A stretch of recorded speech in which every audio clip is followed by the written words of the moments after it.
With good news for today from Baptist Press, I'm Brandon Porter. About one-fourth of nearly 200 nations studied by the Pew Research Center used force to prevent religious gatherings during the COVID pandemic. A newly released Pew study of restrictions on religion around the world examined 198 countries and territories. Authorities in 46 of those areas, that's about 23%, used physical means including assault, detention, property damage or confiscation, displacement or death to enforce pandemic-related restrictions on worship services and other religious gatherings. The total does not include countries that use less stringent means of enforcement, such as fines for violations. Authorities in at least 11 countries physically assaulted individuals who gathered for worship. A crisis pregnancy care center in Washington is reconsidering its admission policy after a group who registered as church members erupted in profanity-laced outbursts at a fundraising dinner on December 1st.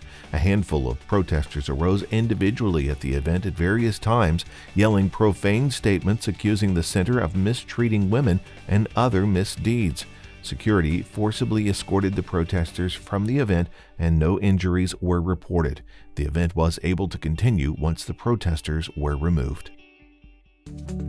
Good News for Today is made possible through our friends at the Voice of the Martyrs, a nonprofit organization that serves persecuted Christians around the world. Founded in 1967 by Richard and Sabina Wurmbrand, VOM is dedicated to inspiring believers to deepen their commitment to Christ and to fulfill His Great Commission, no matter the cost. Find out more and sign up for their free monthly magazine at vom.org/goodnews. An International Mission Board release says, "In the beginning, God created the heavens and the earth and everything in them, and it was good until it wasn't. Since those fateful moments in the garden, creation has suffered the consequences of sin, while humanity has perished, living a hope-derived life far from God. But God in His grace made redemption possible through Jesus Christ, and through His gospel we declare that the lost are found, the dead are brought to life, and hope is renewed." In Revelation 7:9, we see the victorious culmination to the grand narrative that transcends this earth, and we rest in the certainty that God is making this vision come to pass.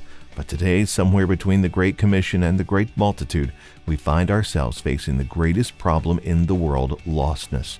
The IMB is working to take gospel access to every geographic area and every social group. You can learn more at imb.org. Thanks for listening to Good News for Today. Visit us at baptistpress.com.